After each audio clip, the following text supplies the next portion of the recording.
Hi there, welcome to another Hope Tree video. Glad you're able to watch it with us today. We're still in our In Christ series, looking at the difference living under the promises of Jesus can make in our lives. Today we're looking at the way being in Christ offers us a fuller freedom, or that we can be set free in Christ. There's a strange feeling we sometimes have as humans, the feeling of not measuring up. It could perhaps be called guilt. We often can't even articulate perhaps the standards that are in play to cause us to feel guilty.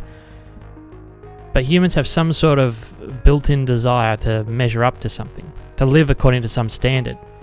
And we all experience times when we fall short of the mark. In an analysis of culture called The Strange Persistence of Guilt, a guy called Bill McClay identifies the function that guilt has in our modern society, the role that it plays in, shaping what the society becomes.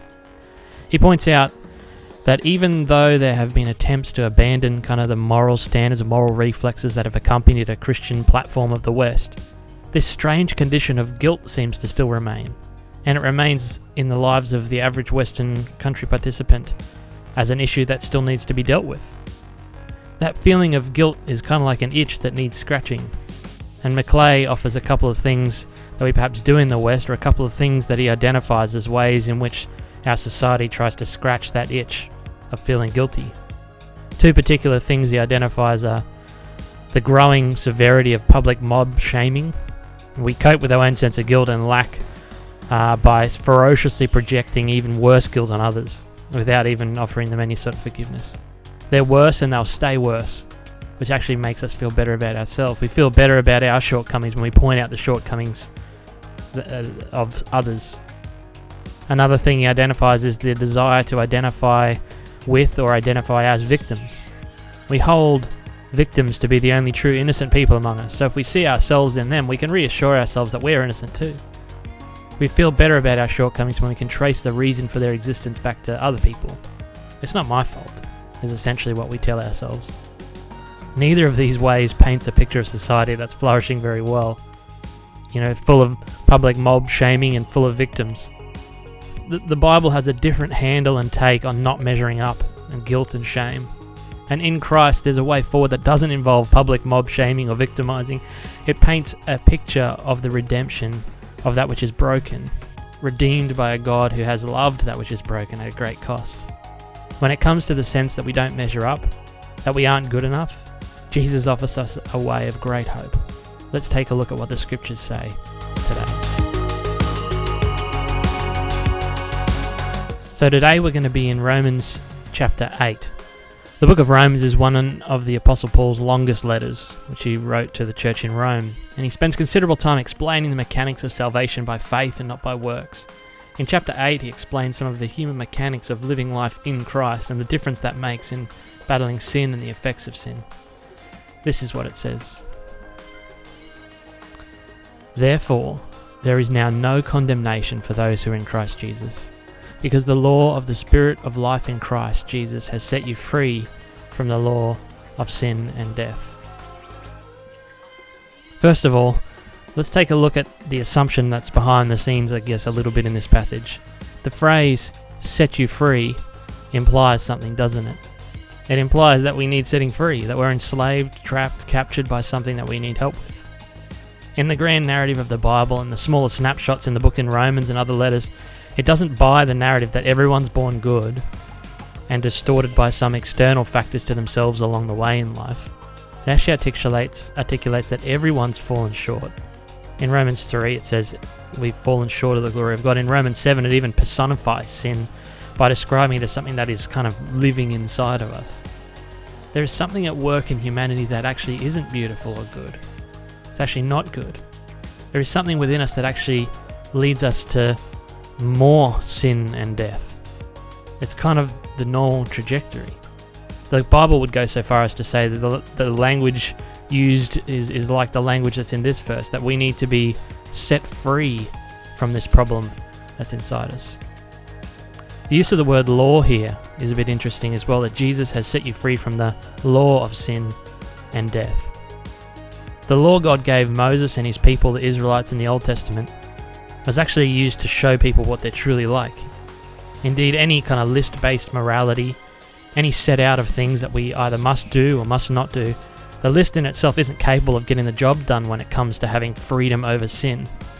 It actually accentuates our lack. The law in play when we sense guilt is the law of sin and death. It's that feeling that once again we realize we actually don't have what it takes to live by this code. This verse would call it the law of sin and death.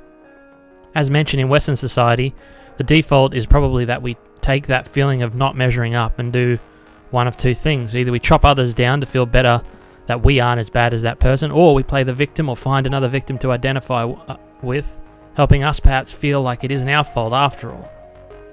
But what does the Bible say is available in Christ in this passage today? There is now no condemnation for those who are in Christ Jesus, because the law of the Spirit of life in Christ Jesus has set you free from the law of sin and death. When it comes to the times when we know or sense that we've got it wrong once again, those in Christ have another way. We don't need to blame others. We don't need to chop one another down. Have a look at this. There's a declaration over our life. No condemnation. When someone who is in Christ once again realizes the extent of their sin, feels the guilt of not measuring up to God's standards, we receive the effects of Jesus dying on the cross on our behalf. The condemnation he received on the cross was actually ours. He, as the Son of God, made a choice to take your sin and pay for it, to rob it of that power it has over you and provide a different way, so that there is now no condemnation for those who are in Christ Jesus. This isn't to say the natural consequences of sin won't still work themselves out in this life, but when it comes to the law of sin and death that would ordinarily have condemned you, that ruled over you, that declared you worthless, broken, bad, done for, useless, we now don't need to receive that condemnation because Jesus received it for us. The solution to our sin and brokenness actually comes from beyond us, from God Himself, out of His love for you and me. Not only do we get this declaration over our life of no condemnation, but we actually receive a different law, a law of the Spirit of life in Christ. We have a new way to live, a way that frees us from the law of sin and death and provides a new law, a new way that things are. This passage calls it the law of the Spirit of life in Christ Jesus. Due to the new declaration over our life, not one condemned to go on in guilt and sin, God now chooses to put something of Himself into the life of someone who's trusted in Jesus. His own Spirit. And this Spirit works from within us. It gives us freedom to live in such a way that we won't be in that spiral of the law of sin and death, of guilt and death and sin and guilt and death and sin. We have freedom to escape it and onboard the life of God Himself, to be free from the list-based do's and don'ts that just declare us as sinners time and time again, and to be shaped and formed by our very nature being shaped and formed into a new humanity. This is beautiful. I hope you can see the difference here, that when the guilt and shame comes to those in Christ, we don't have to point fingers at others. We can take ownership for the times we get it wrong. We can realize that even though God knows when we get it wrong, He chooses not to condemn us. We can turn to God again, who fills us with what we need to be able to escape from the spiral of sin and death. This is good news for you and for me. It's a different way to live. So here's our two important questions as usual. What's the Lord saying to you? And what are you going to do about it? What's the Lord saying to you as you look at this passage? When I was looking through it, it reminded me again of just how precious life in Christ is. There's an offer of freedom from my sin and death here that isn't on offer anywhere else. I was also encouraged to remember that when it comes to the times I get it wrong, blaming others isn't helpful. It's actually a slavery cycle that the world is caught in, that the world really has on offer for me to take part in, but I can acknowledge my brokenness when I know that God declares no condemnation over me. I can acknowledge my brokenness when I know that God is working in me to change it. That's precious to me. What is the Lord saying to you? I'd love to know. The second question is, what are you going to do about it? Well, I hope I will have raised an awareness of the times, perhaps when I walk back to the law of sin and death and I start to make it my default again, blaming others.